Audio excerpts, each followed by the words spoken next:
নবী সাল্লাল্লাহু আলাইহি সাল্লামকে আল্লাহ তাআলা বলেন, কুল, হে নবী আপনি বলে দেন সবাই গরম। আল্লাহ পাক বলেন কুল, আপনি বলুন নারু জাহান্নামা আসাদ্দু হাররা, এই বান্দা জাহান্নামের আগুনের গরম তার চাইতে অনেক বেশি। হ্যাঁ, অনেক বেশি। কেমন বেশি কল্পনা করে ভাবতে পারবেন? এ কথা, নারু জাহান্নামা আসাদ্দু হাররা, জাহান্নামের আগুনের গরম অনেক বেশি। কাজেই বান্দা জাহান্নামের প্রচন্ড গরম, ভীষণ আগুন, ওর থেকে যদি বাঁচতে হয় তো দুনিয়ার এইটুকু গরম হজম করে সহ্য করে যদি আল্লাহর ইবাদত চালিয়ে রাখো, তো এর দ্বারা যদি সামান্য এই গরম থেকে তুমি যদি আল্লাহর ইবাদত চালু রাখতে পারো, তাইলে জাহান্নামের কঠিন আগুন থেকে আল্লাহ তাআলা তোমাকে হেফাজত করে দেবে। আমরা সকলেই লক্ষ্য করছি যে বাইরে প্রচণ্ড গরম। এই প্রচণ্ড গরমের কারণে স্বাভাবিকভাবেই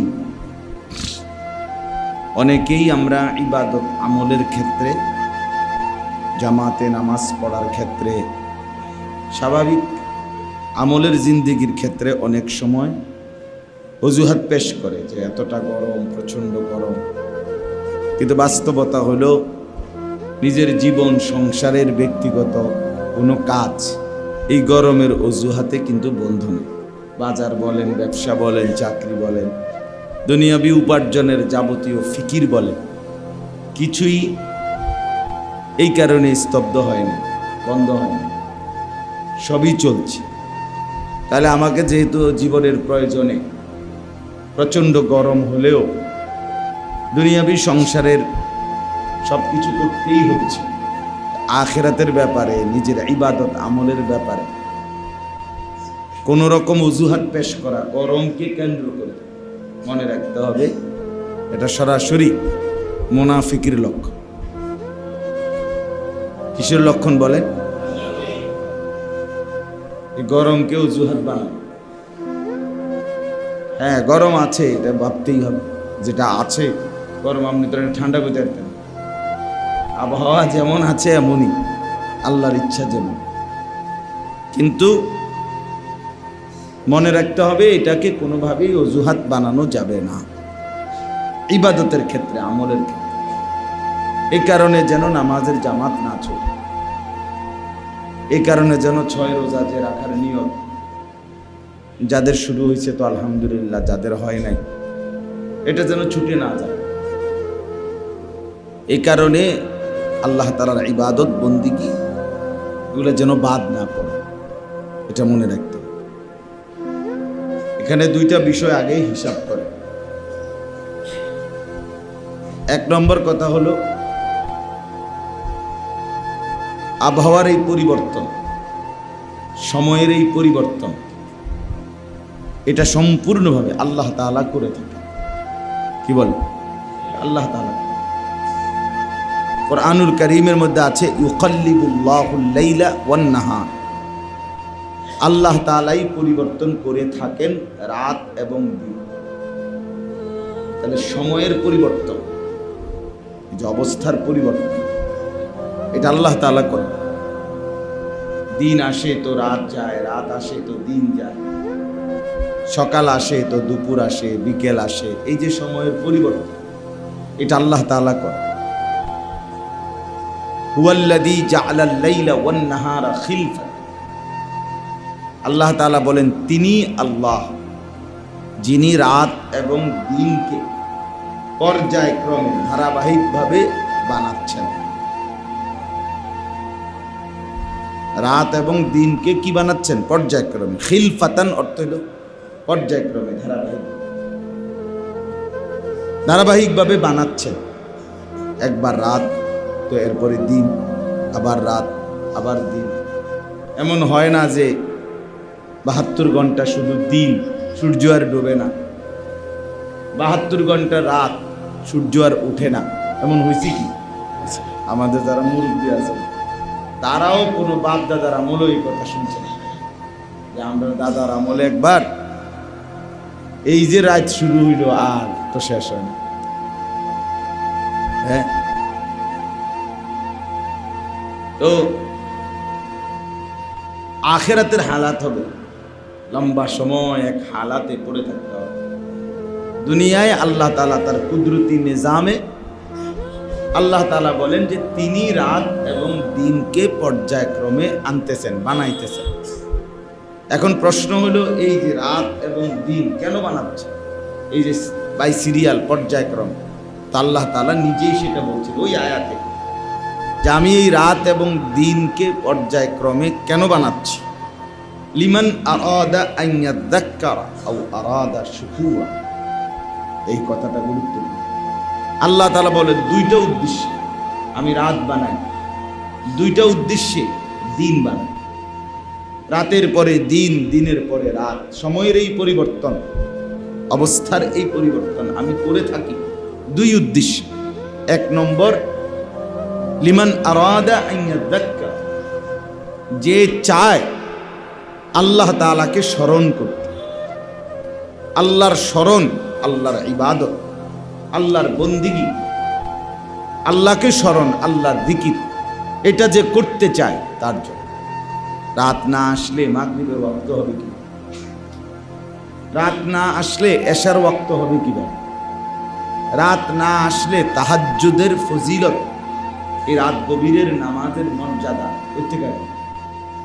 দিন না আসলে তো ফজরের ওয়াক্ত হবে কিভাবে? জোহরের ওয়াক্ত হবে কিভাবে? আসরের ওয়াক্ত হবে কিভাবে? তো নামাজের এই আমলগুলো, ইবাদতগুলো কিভাবে করবে? এই জন্য রাত এবং দিন আল্লাহ তাআলা এনে থাকেন আল্লাহকে স্মরণ করার জন্য, আল্লাহর ইবাদতগুলো করার জন্য। শুধুই কেবল খেল তামাশা, খাইলাম আর ঘুমাইলাম আর ফুর্তি করলাম, নাচলাম গাইলাম। আমাদের হালাত হলো একবেলা, আমরা মনে করি অধিকাংশ মুসলমান কিছুটা সময় আমাদের কর্মের, কারো 8 ঘন্টা ডিউটি, কারো 10 ঘন্টা ডিউটি, কারো 12 ঘন্টা ডিউটি, খালাস উপার্জনের ফিকির। বাকিটুকু টাইম শুধুই বিনোদন, অবসর কাটান।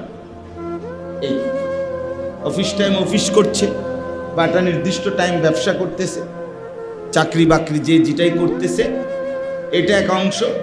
আর বাকি টাইম স্ত্রী সন্তান নিয়ে গল্প স্বল্প, অথবা সন্ধ্যা থেকে বসে রাত 9টা পর্যন্ত টেলিভিশন দেখা, অথবা গল্প গুজব, বন্ধুদের আড্ডা। অসংখ্য মানুষ দেখবেন, অসংখ্য ভদ্র মানুষ, শিক্ষিত লোক, তারা তাদের জীবন বানায় নিছে যে বিকেল টাইমটা তারা বন্ধু বান্ধবের সাথে আড্ডা দেয়। এই আপনার বসছে একটা হোটেলে, কফি শপে, রেস্টুরেন্টে, অথবা কোনো এক জায়গায়, তো চা খাইতেছে, নুডলস বানায় দিছে, চটপটি বানায় দিছে, অথবা একটা কিছু নাস্তা নিছে। এই এই এই 1 কাপ চা আর 1 প্লেট নুডলস অথবা একটা চটপটির উপরে 3 ঘন্টা নেই। এই ধীরে ধীরে কথা বলতেছে, কথা নাই, কথা হাওলাত করে, কথা বলছে অনেক, প্রত্যেক দিন এত কথা, এই ব্যক্তি কথা বলছে, হাওলাত করে কথা। শুধু শুধু একটা উড়াই দিছে একজনে। এই শুরু হইল আর কি আপনার বাংলাদেশ তো শেষ হইয়া, এরপরে ইন্ডিয়া, ইন্ডিয়ার থেকে আস্তে আস্তে বর্ডারের এদিকে একদম আমেরিকা, অ্যান্টার্কটিকা মহাদেশ, ওখান থেকে আইসা এরপরে আচ্ছা যাই আর ভালো লাগতেছে না, মানে বিশ্রাম করতে করতেও কি হয়ে গেছে, কাহিল হয়ে গেছে। অবসর থাকতে থাকতেও কি অবসরের কারণে সময় হয় না, এই খামখেয়ালি একদিন। অর্থাৎ আমরা জীবনটাকে 2টা ভাগ করে নিস। এক ভাগ মেহনত করবে কিছু দুনিয়াবি উপার্জনের নেশা, আর বাকি টাইম বিনোদন, টেলিভিশন একটার পর একটা চ্যানেলে। হ্যাঁ, খবর একটা শুনছে, মনে করেন যে ঠিক আছে খবর এটা, এই চান্দিনাতে এই হয়েছে, সেই হয়েছে। এরপরে আচ্ছা তো এইটা এখন চ্যানেল 9-এ কি কয় দেখি একটু, চ্যানেল 8-এ কি বলে, 7-এ কি বলে, প্রত্যেক চ্যানেল ঘুরে উনি পুরা 30টা চ্যানেল দেখা বিষয়টার উপরে এই আইডিয়া নিছে, না সিএনজিটাই উল্টাইছে, মূলত ফিকা উল্টাইছে না, এইটাই বুঝছে উনি। তা আপনি এই কথাইটা বোঝার জন্য এতগুলো সময় নষ্ট করেন? সিএনজি তো উল্টাইছে, বুঝলাম তো না, এরপর এটা বোঝা দরকার। সব চ্যানেলে খবর নিয়ে সর্বশেষ উনি জরিফে পাইছে যে সিএনজি উল্টাইছে। এই যে খামখেয়ালি জিন্দেগি, শুধুই কেবল আল্লাহ তাআলা বলেন, বান্দা রাত এবং দিন আমি এজন্য দিই, বরং লিমান আরাদা আন ইয়াযাক্কার, যে চায় আল্লাহ তাআলার ইবাদত করতে, আল্লাহকে স্মরণ করতে, আমি তার জন্য দিছিলাম রাত এবং তামাশার জন্য, খামখেয়ালির জন্য। আও আরাদা শুকুরা, আর দ্বিতীয় কারণ হলো অথবা যে চায় আল্লাহ তাআলার শুকর আদায় করতে। কি আদায় করতে বলে? শুকর আদায় করতে চায়। তাইলে আল্লাহর ইবাদত, আল্লাহর স্মরণ এবং আল্লাহর শুকর আদায় করা, এই জন্য আপনার আল্লাহ তাআলা রাত এবং দিন দিচ্ছেন। দিন দিলেন আল্লাহ তাআলা উপার্জনের জন্য, তো পৃথিবীটাকেও আল্লাহ তাআলা আলোকিত করে উপার্জনের পরিবেশ তৈরি করে দিয়েছেন। রাত আল্লাহ দিয়েছেন ঘুমের জন্য, তো আল্লাহ তাআলা রাতটাকে কালো চাদর দিয়ে ঢেকে ঘুমের মনোরম পরিবেশ আল্লাহ তাআলাই করে দিয়েছে। আপনি এই প্রখর রোদ থাকলে, টাটকা রোদ যদি 24 ঘন্টা থাকে, আপনি যত বড় মাতবরেই হন, যত বড় কুটিপতি হন, আপনি এসি চালাইয়া, আপনি অন্ধকার বানাইয়া, এরপরে আপনি ঘুমাবেন, কতক্ষণ কুলাবেন? কয়দিন কুলাইবেন? হবেন হবেন। কৃত্রিম আলো আর কৃত্রিম অন্ধকার দিয়ে প্রকৃত এই আলো এবং অন্ধকারের গুরুত্ব অথবা এর উপকারিতা আপনি নিজে বানাইয়া বের করতে পারেন। এই জন্য আল্লাহ তাআলার শুকর আদায় করে। শুকর কি? শুকর আদায় করে কিভাবে? এক কথায়, সহজ কথা, যিনি নিয়ামত দিয়েছেন ওই নিয়ামতকে নিয়ামত দাতার মর্জি মোতাবেক ব্যয় করা, এটারে বলে শুকর। শুকর 3 ভাবে আদায় করতে হয়। 1, অন্তরে স্বীকৃতি দিতে হয়, উপলব্ধি করতে হয় যেটা আমার আল্লাহ দিয়েছেন। 2, জবানেও উচ্চারণ করতে হয় যেটা আমার আল্লাহ দিয়েছেন। 3, আল্লাহ তাআলার দেওয়া এই নিয়ামত আল্লাহ তাআলার পছন্দ মোতাবেক ব্যয় করা। এই 3টা একত্র হইলে বলে শুকর। একত্র হইলে, এই জন্য বললাম আল্লাহ তাআলা বলেন, রাত এবং দিন আমি বানিয়েছি বান্দা, তোমরা যেন আমার স্মরণ, আমার ইবাদত করতে পারো এবং আমার শুকর আদায় করতে পারো। শুধুই কেবল তোমাদের ব্যক্তিগত উপার্জন আর বাকিটা বিনোদন, বাকিটা অবসর যাপন, এইটুকুর জন্য আল্লাহ তাআলা রাত এবং দিন সময়ের এই পরিবর্তন করেন নাই। যেমন ধরেন কোরআনুল কারীমের মধ্যে স্পষ্ট আছে, ইন্নাস সালাতা কানাত আলাল মুমিনিনা কিতাবাম মাওকুতা। এই যে কোরআনের আয়াত, আল্লাহ বলেন নিশ্চয়ই নামাজ সমস্ত মুমিনদের উপরে ফরজ করা হলো কিতাবাম মাওকুতা, ওয়াক্ত হিসাব করে, সময় হিসাব করে। এখন জোহরেরই ওয়াক্ত, মানে জুমার ওয়াক্ত, আপনি এখন আসর পড়লে হবে না। এখন আসরেরই ওয়াক্ত, আপনি মাগরিব পড়লে হবে না, হবে না। কিছু অতি বুদ্ধিজীবী আছে, আফসুসের ব্যাপার, এই বুদ্ধিজীবী, ইসলামী বুদ্ধিজীবী নামেও এরা আপনার ইদানিং অনেক মানুষকে দেখি সফরে যাবে, ভ্রমণে যাবে, দূর পাল্লায় কোথাও যাবে, চলমান পথে জোহর আসর, জোহরের ওয়াক্তে একসাথে পড়ায় ফেলতেছে, হচ্ছে সফরে যাবে। সফরে গেলে জোহর আসরের ওয়াক্ত এক হয়ে যায়? আশ্চর্য কথা, আসর মাগরিব এক হয়ে যায়। তাইলে এই জন্য ওয়াক্ত আসা নামাজের জন্য জরুরি বিষয়। ওয়াক্ত আসলেই নামাজ ফরজ হয়, সময় আসতে আগে ওয়াক্ত হয়, এরপরে কি হয়? নামাজ ফরজ হয়। একসাথে বুঝি আপনি যে বাইরে অনেক ঝামেলা থাকবে, পেরেশানি থাকবে, অতএব আমি একসাথে জোহর আসর মাগরিব এশা এসব করে নিতাম নাকি? আমাদের বাংলাদেশের একজন শ্রেষ্ঠ বুজুর্গ আলেম ছিলেন, ব্রাহ্মণবাড়িয়ার অনেক বড় আলেম ছিলেন, হাফেজ হজরত মাওলানা জুবায়ের আহমদ আনসারী রাহমাতুল্লাহ। অসাধারণ বয়ান করতেন, তার কোরআনুল কারীমের তেলাওয়াত কলিজা ছিঁড়ে যেত। ওনার কণ্ঠের কোরআন শুনলে মানুষ পাগল হয়ে যেত, এত সুন্দর কোরআন পড়তেন। আমরা অনেক বয়ান শুনছি হযরতের।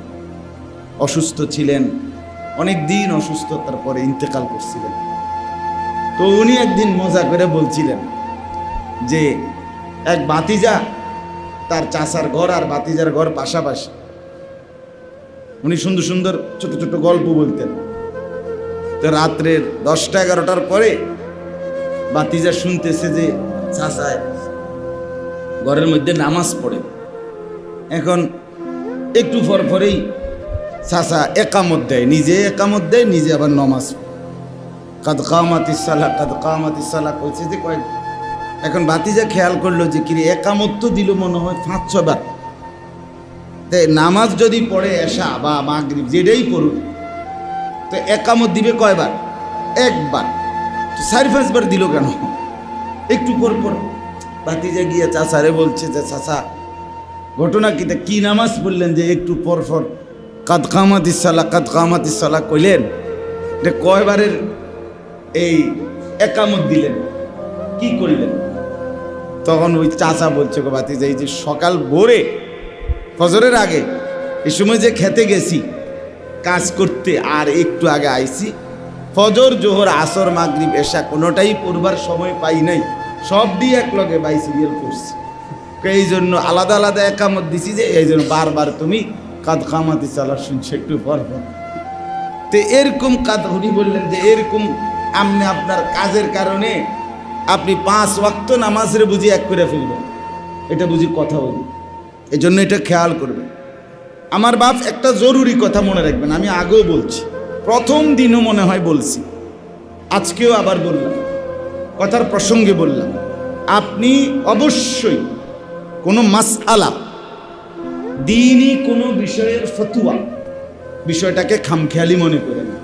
আপনাদের কাছে অনুরোধ করছি, জানা আমি মোবাইলে পাইছি, আমি ফেসবুকে পাইছি, আমি ইউটিউবে দেখছি, আমি অমুক অ্যাপসের মধ্যে দেখছি, আমি অমুক হুজুরের বক্তব্য শুনছি না। আসলে বক্তব্য শুনবেন ঠিক আছে, দ্বীনি নসিহত, কিন্তু ফায়সালার জন্য আপনি এটা করবেন কিনা না ছাড়বেন কিনা, এটা একটা ফতোয়া যে কোনো বিষয়। এই ফতোয়ার জন্য মনে রাখতে হবে জীবিত সরাসরি মুত্তাকি আল্লাহওয়ালা আলেম হওয়া জরুরি। 1 নম্বরে জীবিত মানুষ মানে জীবিত হুজুর। 2 নম্বর হলো সরাসরি থাকতে পেরে, আপনি আমারে জিগাইলেন আমি আপনারে জিগাবো। আর 2 নম্বর কথা হলো ওই হুজুর যাকে আমি ফতোয়া জিজ্ঞাসা করবে, ওই ফতোয়া দিবে যে হুজুর, তাকে আপনি আগেই সিলেক্ট করে বের করতে হবে যে সে মুত্তাকি কিনা, তাকওয়াবান কিনা, বলে যা তা আমল করে কিনা, চেহারা সুরতে চলনে বলনে, হ্যাঁ সে দিনদার কি। বলে এত কিছু টোয়ানের সময় কি, সময় কই হুজুর? আপনি যে মাছ কিনতে পুরা বাজার করেন কেন, এত সময় পান কই? এই মিয়া বলেন না কেন? আপনি যে সামান্য মূলা একালি কিনবেন, মানে পুরা বাজার হাঁটেন কা? ঘটনা কি? সামনে যেটা ফার্মটা লই আনা লাগবেন, ফসাও এত সময় আপনার কই? আপনার যে মূলা কিনতে টাইম আছে, আপনার ফাঙ্গাস 1 কেজি কিনবেন, এটা আবার এত কিছু কি চান? ফাঙ্গাসে না, এটা কিনে না লইয়া ফেলবেন। এটারে যে আপনি পুরা বাজার চান, টিপ দিয়া চান, কানে ছাড়ি দিয়ে আলগি দিয়া চান, বেটারে 13 বার জিজ্ঞাসা করেন, 1 নম্বর নি ফাঙ্গাস, তো ফাঙ্গাসে বেটা 6 নম্বর আইব করতে গেলে। ফাঙ্গাস কি আর তেলাপিয়া হয়ে গেছিল? কথা বলেন না কেন? তেলাপিয়া কি আর ফাঙ্গাস নি? তো এটা আপনি কি চেক করেন? তা আপনি এ সময় যদি বলি আপনাকে আরে হুজুর কি কনব্যাক করলে কথা কন, এটা জিনিস চাইয়া নিতে হইব না, আপনি এটা লইব, এটা বলবে কি না বলেন না কেন? তো এইখানে আইসা যদি এটা হয়, তো আখিরাতের বিষয়টা আপনার বিষয়, এই আমল আপনার বিষয়, প্রতিটা ফতোয়া আপনার জন্য, এটা তো খামখেয়ালি বিষয়। কুলিল্লাহু ইউফতিকুম ফিল কালালা, কোরআনে আছে যে আল্লাহ বলেন আল্লাহু ইউফতিকুম, আল্লাহ তোমাদেরকে ফতোয়া দিচ্ছেন। ফতোয়া সিদ্ধান্ত দেওয়া দ্বীনি বিষয়ে, এটা সরাসরি আল্লাহ বলেন আমি দিচ্ছি। রাসূলুল্লাহ সাল্লাল্লাহু আলাইহি ওয়াসাল্লাম ফতোয়া দিতেন, তো যেটা আল্লাহ তাআলা বলেন আমি দিচ্ছি, রসুল দিচ্ছেন, এতটাই স্পর্শকাতর গুরুত্বপূর্ণ বিষয়, খামখেয়ালি যেই কোনো কারো কাছতে হুজুরে বড়া সাদওয়ানে বইয়ের সামনে হুজুরে একটা মশলা কনছে, আমারও কিছুটা আইডিয়া আছে, তারপরেও আপনাকে একটু জিজ্ঞেস করতে চাই, এটা শুদ্ধ মারে মিয়া, আপনি শুদ্ধ মারেন কেন? আপনি জানলে আবার জিজ্ঞেস করেন কেন? এটা নিয়ে বলার ঢং, এটা বলার কোনো স্টাইল হইল মিয়া? আমারও জানা আছে, তবে আপনাকেও একটু ওভার শিওর হওয়ার জন্য এটা জানতে চাচ্ছি। মানে একটু শুদ্ধ বললেই মনে করে যেন বহুত পণ্ডিত। আমিও অনেক কিছু বইপত্র পড়াশোনা আমারও আছে, 3-4টা বই পড়লেন, বাংলা 4টা অনুবাদ করলেন আপনি, সোলেমানিয়া বুক হাউসের একটা বই পড়ে আপনি ইসলাম বুঝার, তা আমরা এই 30 বছর ঘাস কাটলাম, কথা বলেন না? আপনি ওষুধও দেন, আপনি আলহামদুলিল্লাহ, যেহেতু আপনি কোরআন হাদিসের বিষয়টাও 2-4টা বই পড়ে বুঝে ফেলছেন, তো ডাক্তারকে চিকিৎসা এটাও তো মাশাআল্লাহ আমরাও বুঝি। মাথা ব্যথা হইলে এটা নাফা খাইলে সারে, পেট ব্যথা হইলে, পেটে অসুখ হইলে ফ্লাজিল আর একটা গ্যাস্ট্রিকের ট্যাবলেট আর আপনার 2টা ওর স্যালাইন, তো কমপক্ষে এতটুকু চিকিৎসা চালাইয়ে নেন যে ভাই যাদের পেটের অসুখ, এটার জন্য আর ডাক্তারের কাছে কেন যাইবেন? তো ছোটোখাটো বিষয়, এটা আমিই বুঝি, ফ্লাজিল 2টা খাইবেন আর ওর স্যালাইন খাইবেন, এরকম চিকিৎসা করেন না যে আপনার কেমন কন্যানিটা কন্যায় দেখেন। তাহলে যে বিষয়ে যিনি অভিজ্ঞ, ওই বিষয় সম্পর্কে যার জ্ঞান আছে, তার কাছ থেকে বিষয়টি বুঝে নেওয়া, জেনে নেওয়া, এটা কি জরুরি কিনা বলেন না? অবশ্যই জরুরি। এজন্য আমি সবসময় বলি এ কথা, আমাদের বর্তমানে অসংখ্য মানুষের ভিতর একটু শিক্ষিত, জেনারেল লাইনে কলেজে পড়ছে, ইউনিভার্সিটিতে পড়ছে, স্কুলে পড়ছে, অথবা শিক্ষিত মানুষ, উনি মনে করে ওনার এই বাংলা, অঙ্ক, ইংরেজি জেনারেল বিষয়গুলোর শিক্ষার কারণে উনি যেহেতু শিক্ষিত, অতএব ইসলামের বিষয়গুলো আমি এক নজর দেখলেই বুঝে যাব, আমি এটা মোবাইল থেকেই বুঝে নিতে পারবো, এটা শুনলেই বুঝে নেব না। এটা তো খামখেয়ালি বিষয় না, দিন এতটা ফালতু বিষয় না, ইসলাম এত তামাশার বিষয় না। কোরআনুল কারীমের এক শব্দ আপনি বাংলা অনুবাদ করার পরেও কিচ্ছু গোড়ার দিন বুঝতেন না, আমি বলি তাই।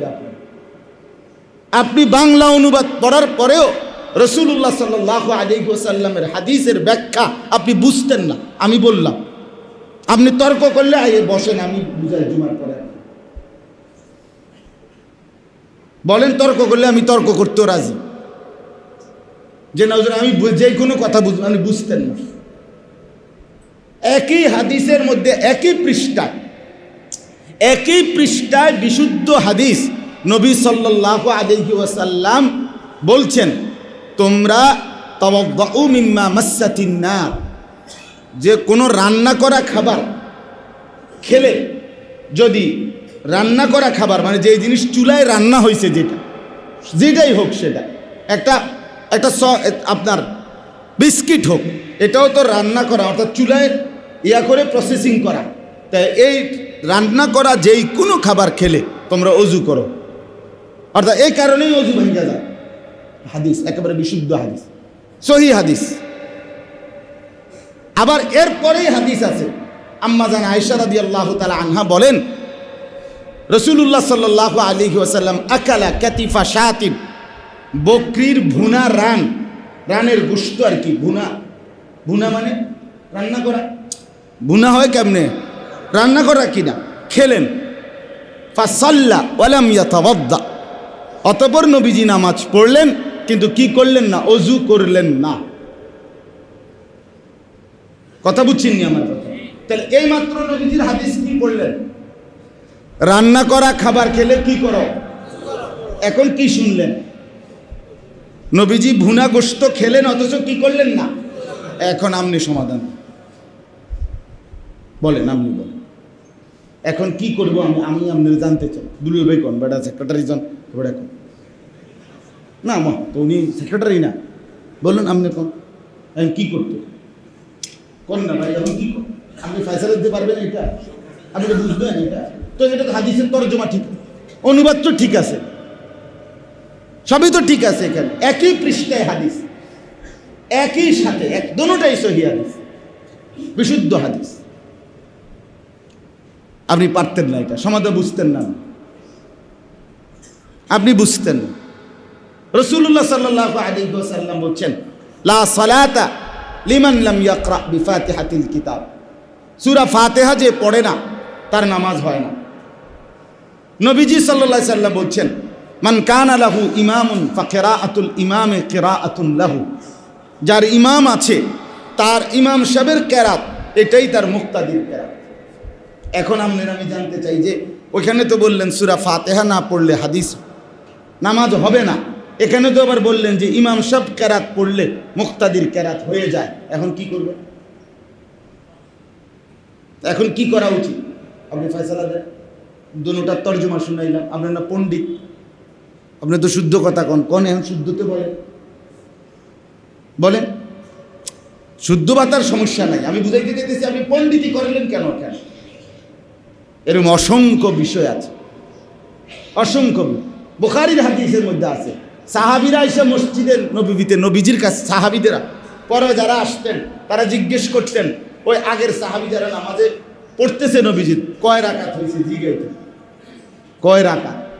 ওই সাহাবী নামাজের মধ্যে বলতেন না 2 রাকাত, 2 রাকাত শেষ হয়েছে। তো এরপরে উনি নিজে 2 রাকাত পড়ে বাকিটা নবীজির সাথে মিলাইয়া সালাম ফিরাইতেন।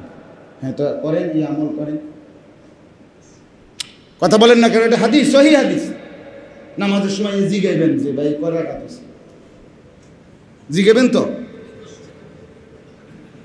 নামাজ চলাকালীন জিগাবেন আপনি। তাহলে এই ফয়সালাটা নিশ্চয়ই আপনি কোনো আলেম থেকে বুঝছেন, বুঝতে হবে না আপনাকে। উদাহরণ এরকম অসংখ্য বিষয়, অসংখ্য বিষয়। আরে বুখারীর হাদিস আছে, রাসূলুল্লাহ সাল্লাল্লাহু আলাইহি ওয়াসাল্লাম নামাজ পড়ছেন এই অবস্থায় যে ওনার পায়ে জুতা,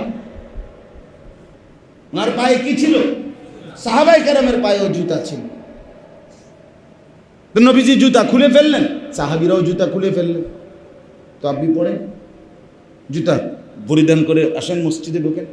তো বুখারীর হাদিস, সহিহ হাদিস, বুখারীর হাদিস সহিহ হাদিস না? তো আসেন, কি হবে তখন? দিন তাহলে ওলামায়ে কেরাম, মুফতিয়ানে কেরাম, এটা জরুরি বিষয়, খামখেয়ালি বিষয়। আমি অনুরোধ করলাম নিজে নিজে ইসলামকে এতটা আপনি সামান্য, যৎসামান্য মনে করেন। কোরআনুল কারীমের এল, সুন্নাহর এল, এটা হলো বিশেষ এলেম। ওয়াল কোরআনিল হাকিম, হিকমতপূর্ণ, প্রজ্ঞাপূর্ণ, বিশেষ জ্ঞান। এই জন্য যে বিজ্ঞান, বিশেষ জ্ঞান, স্পেশাল আলাদা বিষয়। আর এইটাকে আমরা যেই পড়ালেখা এমনি বাংলা, অঙ্ক, ইংরেজির এই স্বাভাবিক পড়া, এটাকে তো জেনারেল শিক্ষা বলেন। আপনারাই তো বলেন জেনারেল শিক্ষা। তো জেনারেল মানে কি? সাধারণ শিক্ষা। তার মানে তাহলে বোঝা গেল এর উপরে স্পেশালিটি কোনো শিক্ষা আছে, এর উপরে কিছু একটা আছে, সেটা কোরআন। সেটা কি বলেন না কেন? হ্যাঁ হ্যাঁ, ওইটাই স্পেশাল। নাহলে ওই এটারে কোন জেনারেল, জেনারেল বলবেন কেন? বাংলা, অঙ্ক, ইংরেজি বইয়ের এই পড়াইগুলোরে জেনারেল শিক্ষা বলেন কেন? আপনারাই তো বলেন যে হুজুর আমরা জেনারেল লাইনের মানুষ, বলেন না কথাটা? আমরা জেনারেল শিক্ষায় শিক্ষিত। তো কি বুঝাতে চাইবেন? আপনি তো বললেন আপনি সাধারণ শিক্ষায় শিক্ষিত। কোরআন এবং সুন্নাহ এটাই ইমানদারের কাছে স্পেশাল জ্ঞান, বিশেষ জ্ঞান। অতএব এটা জরুরি বোঝা দরকার।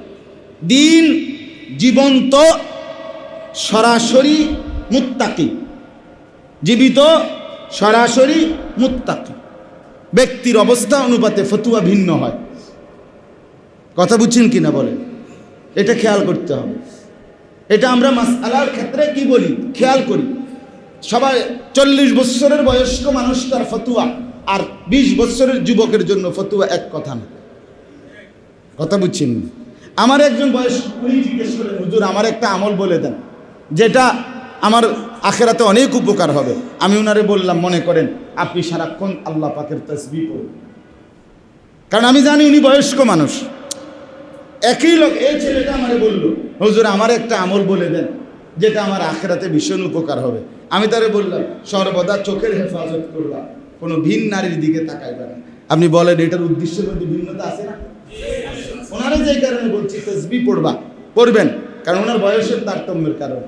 আর ওই হলো ইয়াং ছেলে, তার নজর সারাক্ষণ থাকবো কোন দিকে? বেরিয়ে দিকে। স্বাভাবিক, আমি হেতেরে কইটা তোমারে কইটা মানে বুঝাইলাম। তাইলে বলার উদ্দেশ্য কি? অবস্থার ভেদে, ব্যক্তির অবস্থার ভেদে আপনার কি হয়, সিদ্ধান্ত ভিন্ন।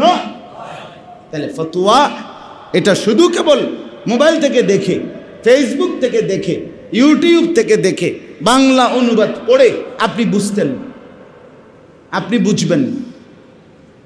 একই ডাক্তার, FCPS, একই মেডিসিন বিশেষজ্ঞ ডাক্তার, উনি যদি এই 1 ঘন্টার ভিতরে 20 জন জ্বরের রুগী আপনি রুগী দেখে, আজকেই দেখছে, একই সময়ে একসাথে বাই সিরিয়াল আপনি 20 জনের প্রেসক্রিপশন নিয়ে দেখেন, যদিও সবার রোগ সেম, জ্বর, ঠান্ডা, কাশি লাগিয়া রয়েছে, এবং উনিও একই বিষয়ের ডাক্তার, মেডিসিন বিশেষজ্ঞ ডাক্তার, কিন্তু 20টা প্রেসক্রিপশনের ঔষধ জীবনও এক হবে না। তাইলে ডাক্তার বয়স লেখে কেন? আগে জিগায় কেন? এবার ওষুধ না দিবেন, আপনার বয়সের কি দরকার? কথা বলেন না। প্রথমে এটা জিগায় কেন? ওই যে বয়স নামটা লেখেই আগে কি জিগায়? বয়স বাধ্যতামূলক জিজ্ঞাসা করে কেন? বাচ্চাদের ডাক্তার, শিশু ডাক্তার বাধ্যতামূলক বাচ্চার ওয়েট না মাইপা কি করে না? চিকিৎসা করেই না টোটাল।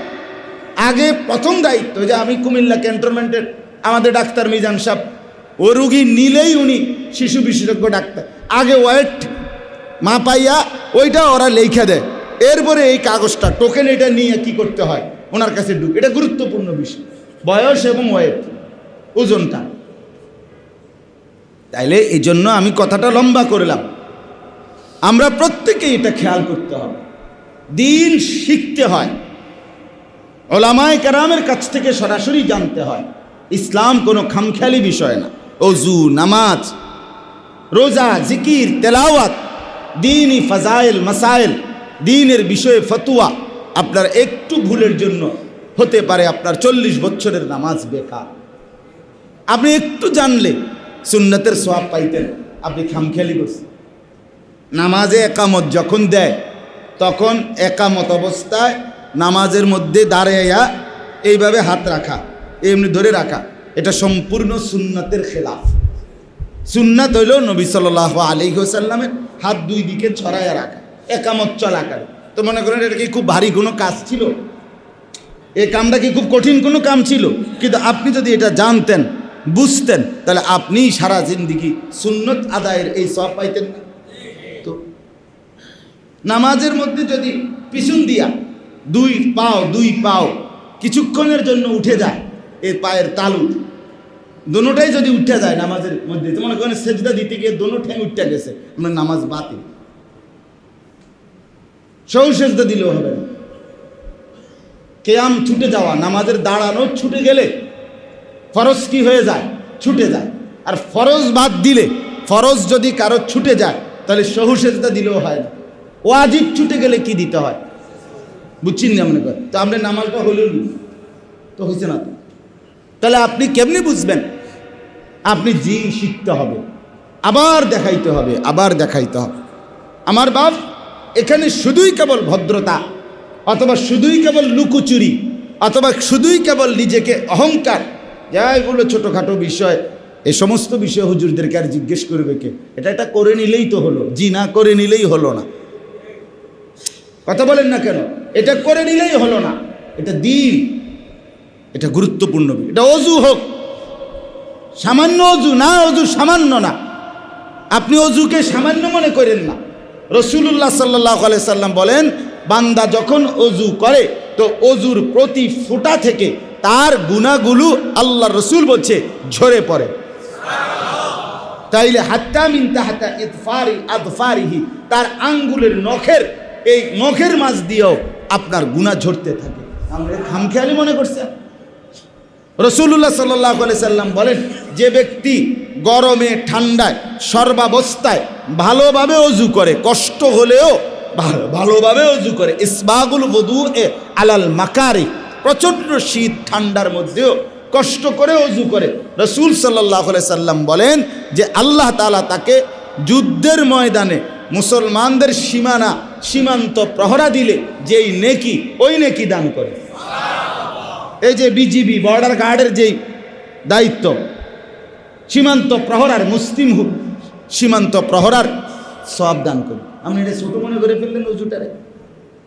রাসূলুল্লাহ সাল্লাল্লাহু আলাইহি ওয়াসাল্লাম সাহাবীদেরকে বললেন, কিয়ামতের দিন আমার উম্মত হবে সবচেয়ে বেশি এবং আমার উম্মতের প্রত্যেক সদস্যকে আমি চিনব।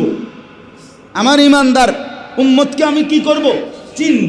সাহাবীরা জিজ্ঞেস করলেন, ইয়া রাসূলুল্লাহ, আপনি আপনার এই কোটি কোটি মানুষের মধ্যে আপনার ঈমানদার উম্মত আপনি কেমনে চিনবেন?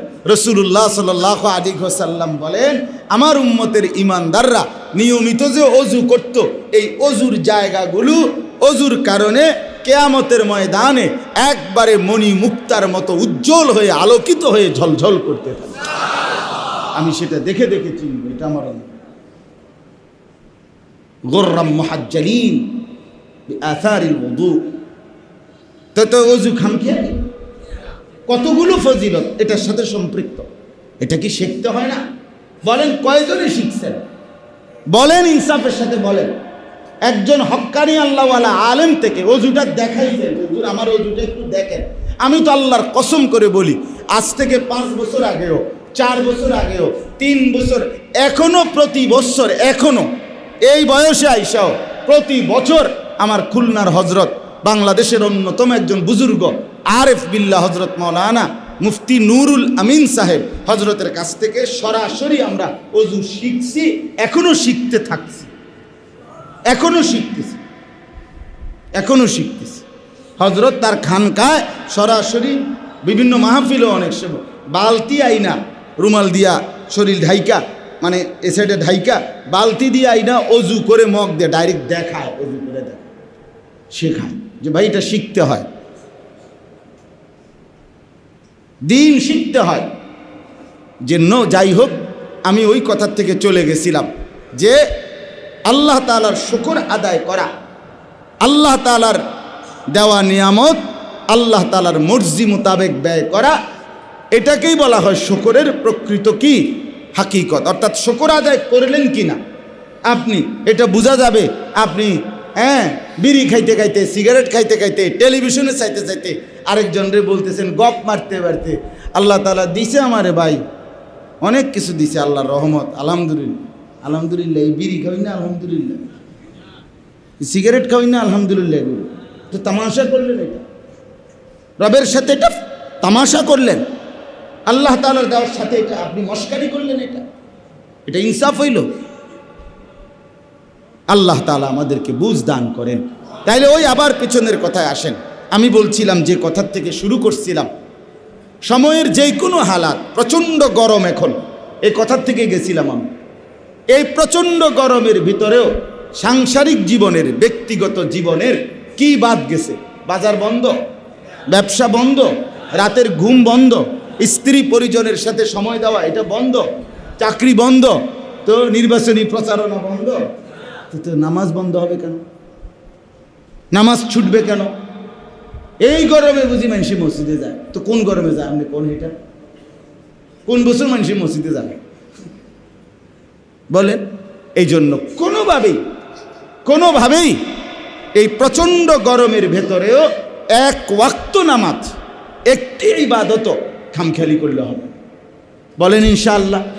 এবার আমি ওই উদাহরণটা দিই, তাইলে আপনারা বুঝবেন। এই ঘটনাটা বললে আমার কথা শেষ। সংক্ষেপে বলছিলাম আমি যে কথাটা, যে প্রচণ্ড গরমের কারণে ইবাদতের মধ্যে অলসতা করা, এটা মুনাফিকের চিহ্ন। মনে আছে না এই কথাটা? কিসের চিহ্ন বলেন? রাসূলুল্লাহ সাল্লাল্লাহু আলাইহি ওয়াসাল্লাম মক্কা থেকে যখন হিজরত করে মদিনায় গেছেন, মদিনায় যাওয়ার 6 মাস পরে আল্লাহ তাআলা ওনাকে কাফেরদের বিরুদ্ধে যুদ্ধ করার, জিহাদ করার অনুমতি দিয়েছিলেন। নবীজি সাল্লাল্লাহু আলাইহি ওয়াসাল্লাম সেই থেকে শুরু করে মৃত্যু পর্যন্ত বাকি 10 বছর অথবা 9 বছর, আপনার এই 9-10 বছরের ভিতরে, মানে মদিনার জীবনের এই 10 বছরের ব্যবধানে আল্লাহ নবী সাল্লাল্লাহু আলাইহি ওয়াসাল্লাম মোট 57টি যুদ্ধ পরিচালনা করেছিলেন। তন্মধ্যে 27টি যুদ্ধে নিজে সরাসরি সেনাপতি হিসাবে যুদ্ধের ময়দানে অংশগ্রহণ করছেন, আর 30টি যুদ্ধে উপযুক্ত সাহাবিকে সেনাপতি বানিয়ে নিজে ওই বাহিনীকে রওনা করাইছেন, মানে যুদ্ধের ময়দানে পাঠাইছেন বিভিন্ন। এই 30 আর 27 এ মিলে কয়টা হলো? রাসূলুল্লাহ সাল্লাল্লাহু আলাইহি ওয়াসাল্লামের নিজে সরাসরি অংশগ্রহণকৃত 27টি যুদ্ধের মধ্যে শেষ যুদ্ধের নাম ছিল তাবুকের যুদ্ধ। কিসের যুদ্ধ বলেন? তাবুকের যুদ্ধ। নবীজির জীবনের সবচেয়ে কষ্টকর দীর্ঘ লম্বা সফরের যুদ্ধ হইল এই তাবুকের যুদ্ধ। সাহাবায়ে কেরামেরও এই যুদ্ধ রাসূলুল্লাহ সাল্লাল্লাহু আলাইহি ওয়াসাল্লাম 9ম হিজরিতে আল্লাহ নবী সাল্লাল্লাহু আলাইহি ওয়াসাল্লাম ইন্তেকালের 2 বছর আগে আল্লাহ নবী সাল্লাল্লাহু আলাইহি সাল্লাম যুদ্ধ করেছিলেন। ওই রোমের খ্রিস্টান বাহিনীর বিরুদ্ধে যুদ্ধ করার জন্য তাবুক নামক এলাকায় গেছে। এখনও সৌদি আরবে ওই তাবুক নামেই আছে। ওই অঞ্চলটা এখনও কি আছে? এই নামেই এখনও এটার নাম তাবুকে। আমি এই রমজানের উমরায় ওই তাবুক থেকে লোকজন, আমাদের বাংলাদেশি প্রবাসীরা অনেক সাথী, প্রায় 15-20 জন আসছিল। আমার শায়েখ আল্লামা মুফতি মুশতাকুন নবী কাসেমি এবং আমি একসাথে ছিলাম। ওরা দাওয়াত দিতে আমরা ওখানে যাইতাম বয়ান করার জন্য। তো পরে আর সময় মিলাইতে পারি নাই। ইনশাআল্লাহ ওয়াদা দিছি যে হজ্জের সফরে গেলে এবার, তখন বলছি ওনাদের ওইখানে যাব তাবুকে। তো শায়েখ আগেও গেছেন, আমার হজরত আগেও গেছেন তাবুকে। তো বলতেছিলাম এই তাবুকের যুদ্ধে আল্লাহ নবী সাল্লাল্লাহু আলাইহি ওয়াসাল্লাম মদিনায়, ওই যুদ্ধের অনেক দূর, অনেক আপনার মদিনা থেকে এখন বর্তমানে প্রায় 1000 কিলোমিটারের কাছাকাছি, 800-র উপরে হবে কিলোমিটার। তো এই এত লম্বা পথ, এই দীর্ঘ পথ, এখন তো সৌদি আরবে 700 কিলোমিটার, 800 কিলোমিটার, 1000 কিলোমিটার এখন খুব বেশি কিছু না, কারণ সেন্ট্রাল এসি গাড়ি, আপনার বাসা বাড়ি, রাস্তা অনেক সুন্দর, ছেড়ে দিলেই গাড়ি চলতেছে এটা। কিন্তু আজ থেকে 1400 বছর আগে, কথা বুঝছেন কিনা বলেন, আজ থেকে 1450 বছর আগে এসি ছিল, গাড়ি ছিল, সেই সময়ের কথা। রাসূলুল্লাহ সাল্লাল্লাহু আলাইহি ওয়াসাল্লাম মদিনায় সাহাবীদেরকে বললেন যুদ্ধের প্রস্তুতি নিতে। যুদ্ধের প্রস্তুতি নেওয়ার জন্য সাহাবীদেরকে বললেন, এবং নবীজি লম্বা পথ সফর করবেন, দূরে গিয়ে যুদ্ধ করবেন, সাহাবীদেরকে এটা বললেন। সাহাবায়ে কেরাম মদিনার মধ্যে 30,000 সাহাবী ওই যুদ্ধে রওনা দেওয়ার জন্য আল্লাহ নবীর কথা মতো রেডি হয়ে গেলেন। এই যুদ্ধেই সবচেয়ে বেশি মুসলমান অংশগ্রহণ করছে। কিন্তু বলার বিষয় হইল, যখন আল্লাহ নবী সাল্লাল্লাহু আলাইহি ওয়াসাল্লাম বললেন, সাহাবীরা প্রস্তুতি নিচ্ছিলেন, ওই সময়টা ছিল মদিনার মধ্যে 2টা অবস্থা। এক, তখন ছিল সময়ের সবচেয়ে বেশি গরম। ওই সময়টা যখন সাহাবীদেরকে যুদ্ধের জন্য প্রস্তুতি নিতে বলছেন, তখন প্রচণ্ড গরম ছিল মদিনার মধ্যে। আর সফরও লম্বা, 2-4 ঘন্টার না, 1000 কিলোমিটারের দূরত্বের কি সফর। তাহলে সফরও অনেক দূরত্ব, আবার মদিনায় তখন প্রচণ্ড গরম। প্রচণ্ড গরম কেন? আরব দেশে খেজুর যখন পাকে, যে 2 সপ্তাহে, 1 সপ্তাহে বা 15-20 দিনের মধ্যে খেজুর পাকে যেই সময়টা, এইটার সময়ই আরব দেশে সবচেয়ে বেশি গরম পড়ে। কথা বুঝছি কি? এই প্রচণ্ড গরমে খেজুর ফুল্লি পাকে। তো এই সময়টা ছিল আপনার মদিনার মধ্যে সাহাবীদের সারা বছরের লাগানো খেজুর বাগানের সব খেজুর একবারে থোকায় থোকায় খেজুর রেডি, সব গাছ ভরা খেজুর। এগুলো এখন পাকবে 15-20 দিনের ভিতরে, সাহাবীরা এগুলো কাটবে, কাইটা বিক্রি করবে, সঞ্চয় করবে, পরবর্তী 1 বছরের পুঁজি আপনার তাদের এই খেজুরগুলো। এই সময় খেজুর গাছে পাকবে, এখন প্রচণ্ড গরম। এই সময়ে আল্লাহ নবী সাল্লাল্লাহু আলাইহি ওয়াসাল্লাম বললেন সাহাবীদেরকে যুদ্ধের জন্য রেডি হও। সাহাবীরা এই গাছের খেজুর গাছেই প্রচণ্ড গরম, কোনো কিছু পরোয়া না করে সাথে সাথেই 30,000 সাহাবী যুদ্ধের জন্য রেডি হয়ে গেছে। এই যখন রেডি হইতেছে, রওনা হবে, এই সময়ে মদিনার যারা মুনাফিক ছিল, মুনাফিক কাকে বলে? ইউদহিরুল ইসলাম ওয়া ইউবতিনুল কুফরা। মুনাফিক বলে যে মুখে বলে আমি মুসলমান, কিন্তু অন্তরে তার বিরোধিতা, ইসলামের বিরোধিতা, এটাকে লুকাইয়া রাখে। আচ্ছা কোন তো লাগে কি আপনি না করলেন, আপনি পরিষ্কার, আপনি ভালোইয়া চলবেন, অন্ধে আপনি সদ্য বলবেন আরে মারত না, কথা কইতে লাগলে তো কোন তো লাগে। কথা বুঝেন, সমাজে চলতে হইলে, মানুষের লোকে চলতে হইলে কত কথাই তো কইতো, সব কি আর দলীয় বলি না, সব ধরন যেত। তা আপনি ঠিক করে দেন যে আপনি কোন কথা বললে ধরন যায়, কোনটা ধরন যাইবে না, এটা আপনি বলে দেন। যে আমি যখন 3টা থেকে 4টার ভিতরে কমু, তখন মনে করি মিশা কথা কইছি, আর 4:30টার পরে কইলে বলবে এটা সত্য বলছি। এইটা আপনি ঠিক করে দেন যে আপনার কোনটা বাটফারি কথা আর কোনটা আসল কথা কোন। এক মুমিন, এক মুসলমান এরকম হইতে পারে, কথা বলেন না। তো এটা মুনাফিক বলে যে মুখে বলছে মুসলমান, কিন্তু অন্তরে তা কি করে বিপরীত। তো এরা এই মদিনার মধ্যে যারা মুনাফিক পরিচয়ধারী মুসলমান, এরা হাইটা হাইটা, সাহাবিরা সব রেডি হইতেছে, ঘোড়া রেডি করাইতেছে, যুদ্ধের অস্ত্র শান দিতেছে, এটা হুলস্থুল চলতেছে না মদিনায়। তো এই মুনাফিকগুলো হাইটা হাইটা, তারা কোরআনের আয়াত সরাসরি হাইটা হাইটা বলতে লাগলো, হায় হায় রে কি আরে আবহাওয়ার অবস্থাটা দেখছুনি, গরমটা দেখছুনি, একটা বুদ্ধি বিবেচনা খাটাইয়া তো একটা যুদ্ধ করতে হয় নাকি, একটা যুদ্ধ করে লেলি হয়। কোন সময় রওনা দিলা তোমরা? এই সময় মানুষ বুঝি রওনা দেয়।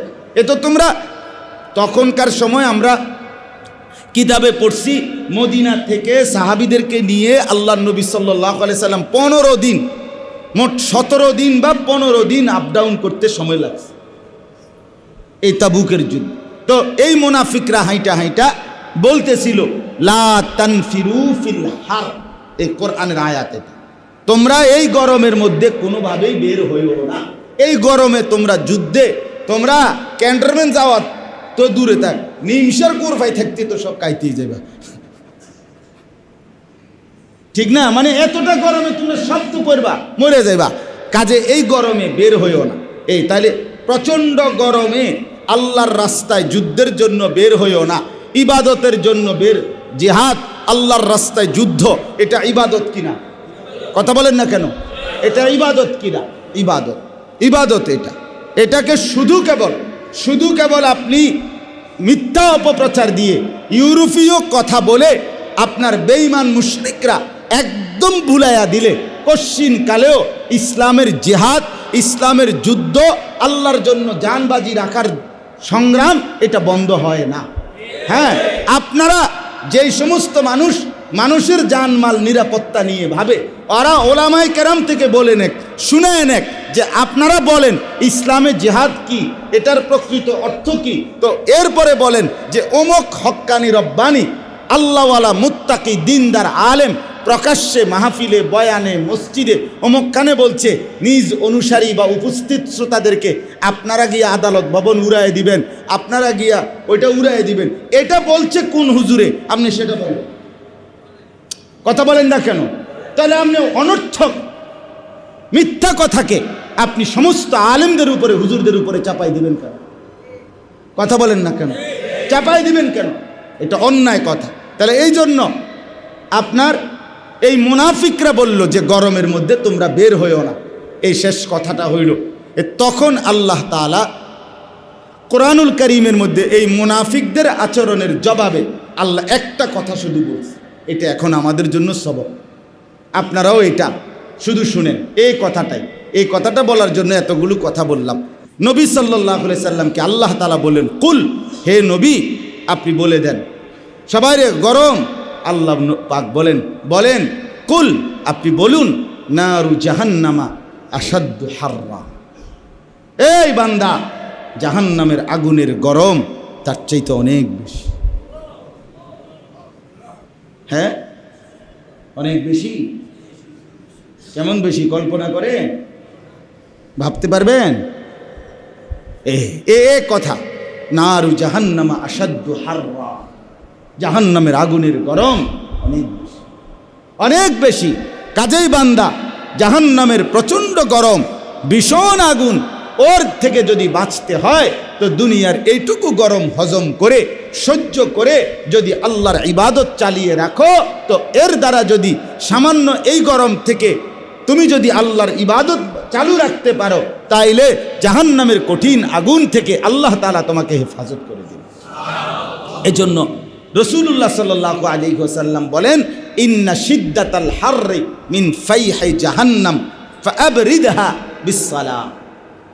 নবী সাল্লাল্লাহু আলাইহি সাল্লাম এতটা সুন্দর হাদিস বলছে যে শোনো, নিশ্চয়ই গরমের তীব্রতা, শিদ্দাতাল হার মানে প্রচণ্ড গরম, এইটা মিন ফাইহি জাহান্নাম। রাসূলুল্লাহ সাল্লাল্লাহু আলাইহি ওয়াসাল্লাম বলেন এটা জাহান্নামের নিঃশ্বাস, এটা জাহান্নামের প্রচণ্ড আগুন আপনার নিঃশ্বাস ছাড়ে। এই যে কি ছাড়লাম, নিঃশ্বাস না, এই জাহান্নাম যখন নিঃশ্বাস ছাড়ে তখন এই প্রচণ্ড গরম। রাসূলুল্লাহ সাল্লাল্লাহু আলাইহি সাল্লাম বলেন, অতএব উম্মত এই প্রচণ্ড গরমের তীব্রতাকে ঠান্ডা করো। ঠান্ডা করতে চাও বিসসালাহ, নামাজের মাধ্যমে। কিসের মাধ্যমে? নামাজ। তাইলে আল্লাহ থেকে সরে গিয়ে না, আল্লাহকে ছেড়ে দিয়ে না, বরং আল্লাহর ইবাদত আর বন্দিগি, নামাজ রোজা ঈমান আমল, আল্লাহর ইবাদত চালু রাখার মাধ্যমে গরমকে কমাইতে হবে, ঠান্ডা করাইতে হবে, আল্লাহর রহমত যেন আসে। অতএব আমরা ইনশাআল্লাহ আজকে এটুকু বললাম, গরম যেই অবস্থায় আছে আরও বাড়তে পারে, কিন্তু কোনো অবস্থাতে একজন ইমানদার আল্লাহর ইবাদত, নামাজ বন্দিগি, আল্লাহর ইবাদত আমরা ছাড়ব না ইনশাআল্লাহ। আল্লাহ তাআলা আমাদের প্রত্যেককে তৌফিক দান করেন, কবুল করেন, আমিন। সুন্নাত পড়েন।